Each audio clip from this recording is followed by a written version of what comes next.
Hey guys, welcome back to my channel. In today's video, I'm going to be going through the 7-month update. I am currently 29 weeks and 3 days pregnant today, so I figured it would be a good time to hop on here and do another pregnancy update. I'm kind of feeling like I need to kind of keep up on these a little bit more frequently now. So far, I've been doing them every month, but it feels like so much is changing every single week now that I feel like I should maybe update them a little bit more. So I might start to do a little bit more updating on a regular basis after this 29-week video. So the first thing I wanted to mention is that I do have the fan on right now, so if you can hear that, I'm super sorry. That has been a symptom that has not gone away. I am still insanely hot all the time. I am usually a very cold person. I usually lose a lot of heat in my feet and my hands, but this pregnancy, I have just been feeling the heat, and it's only like 10 degrees today and I'm just sweating. So that is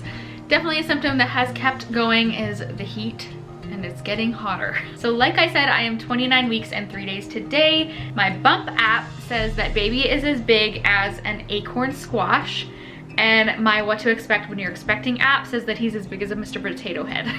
So I get a few. I have some that are fruit. I have one that is like 90s nostalgia, and then I have another one on my Pregnancy Plus app, says that he is as big as a puppy, but that is for a 3-week span. So one of the things that happened this month is that I went in for my gestational diabetes test, and I was 100% certain that I was gonna fail because I was feeling super lightheaded and weird, and I just didn't feel right. So I kind of thought that maybe that's why.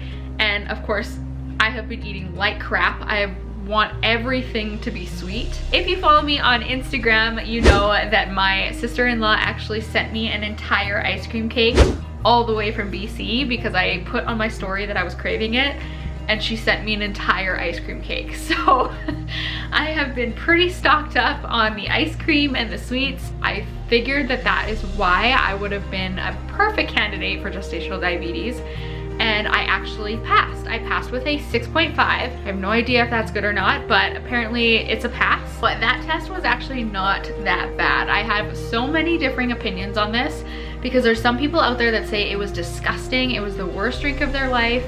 But honestly, for me, I could have had more. I'm not gonna lie. It literally tasted like an orange pop. It was actually kind of good.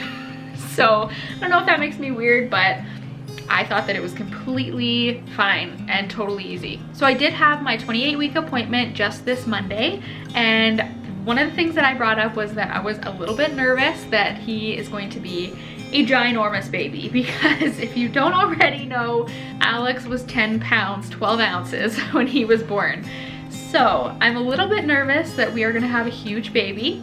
I asked my doctor, I said, this is one of the concerns that I have, and she's like, well, we'll just keep measuring you and checking to make sure that he's not huge. She said it's pretty hard to hide a huge baby in there because it will measure bigger. So she measured me, and I am at a 30 right now and measuring right on track. She said as long as you're 2 under or 2 over, you're still within the means for it to be normal. I still have quite a ways to go, so I'm not holding my breath. Alex was 10 pounds 12 ounces and I was 5 pounds 6 ounces. Now, my mom was really sick when she was pregnant with me, so that doesn't really count, but I'm hoping that we just have an average sized baby between the two of us. Another thing that she also brought up during that meeting, when she was feeling around on my stomach, she said that he's actually head down now, and that is wonderful. Hopefully he doesn't turn from now until then, because that's always possible, but it's good to hear that he is doing what he's supposed to do, and we're looking good to have a vaginal birth.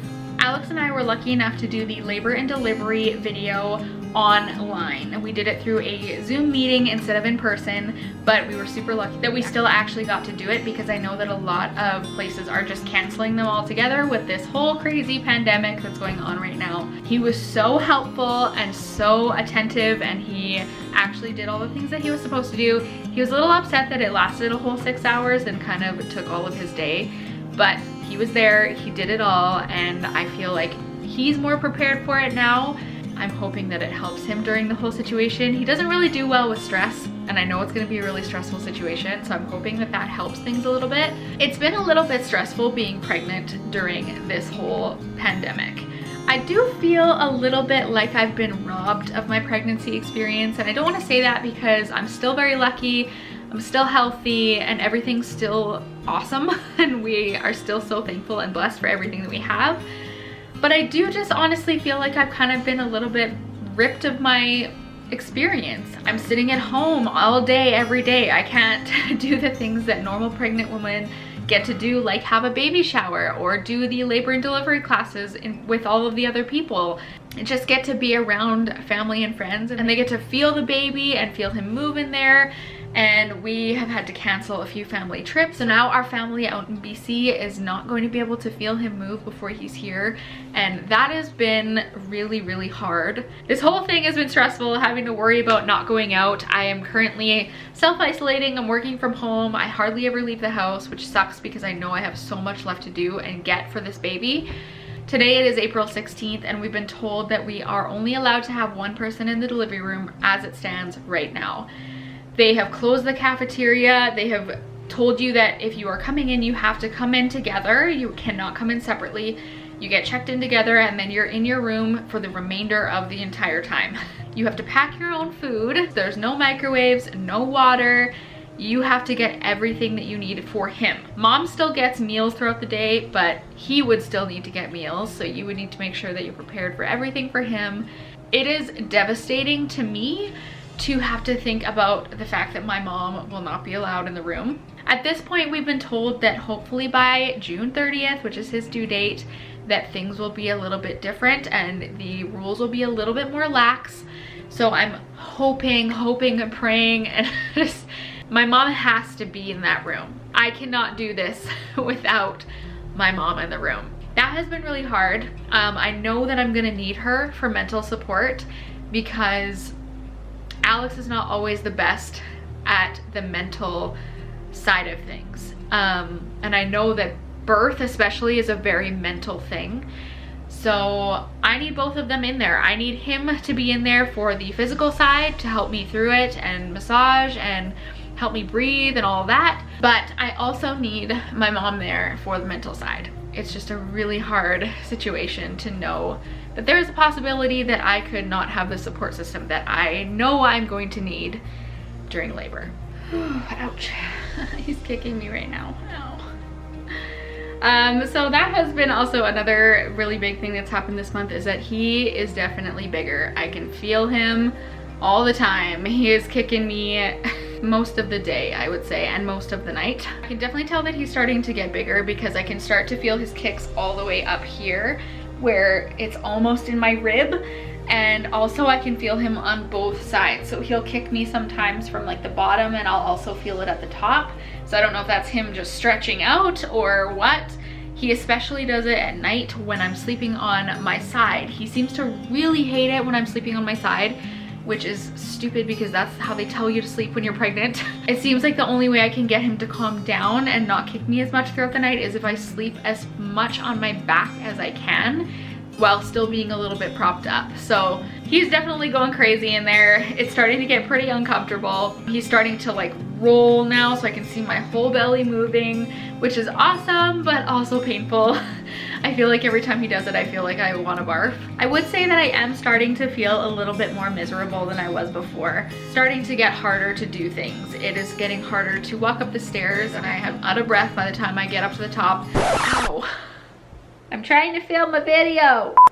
Things are getting harder to wear. I'm starting to feel really tight in all of my clothing. It's hard to bend over and pick things up. The one good thing about this whole pandemic scenario is that I am able to work from home, so sitting in a comfortable spot on my couch has helped so much. I remember that I used to get the worst butt and back pain while I was sitting in my chair at work, and that was before I was even this big. So I'm super thankful that I have been able to spend this time at home. However, sitting on my left side now, I'm starting to notice that if I sleep on my left side or I sit on it for too long, that my whole left side and my whole left leg goes numb. It's just starting to get a little bit more uncomfortable to do regular things. All in all, from the symptoms that I could be experiencing, I feel like that's not really that bad. So the last thing that I wanted to mention is that I have actually started getting my hospital bag ready. I'm super excited. I've been telling multiple people that I feel like I have all of my first day of school stuff, but I can't touch it until the first day of school. I am gonna do another video on the hospital bag and also on my postpartum stuff that I have gotten so far. I've gotten a whole bunch of ideas from other mamas out there who have recently had babies, so I'm hoping that I'm 100% prepared in that area, but until I go through it, I feel like I'm gonna have no clue, really. So I think that that's everything that I had for the 29-week update. Let me know in the comments when you think he's gonna come. My due date is June 30th. I think that he's either gonna be on time or early. So I think that that's everything for this video, and now it's time to do the 29-week bump date. This is the belly at 29 weeks and 3 days. So from the front, it's looking pretty round. It's like there's a lot going on over here.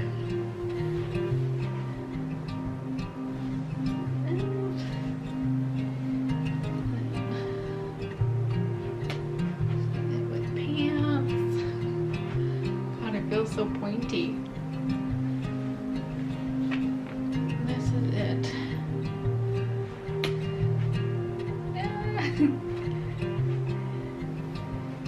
29 weeks,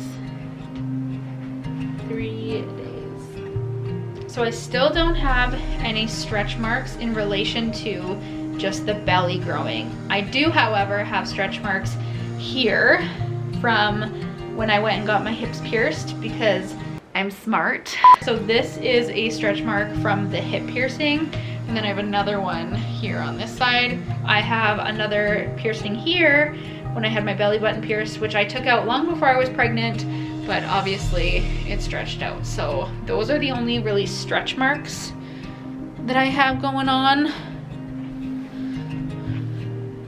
Everything else though is pretty good. That is the bump. Alright, so that is everything for this update video. I hope that you enjoyed it. If you did, please give it a thumbs up and subscribe so that you don't miss any of the upcoming videos, and especially our birth video because I will be filming the birth. And I think that that is everything for this video. I will see you in the next one. Bye guys.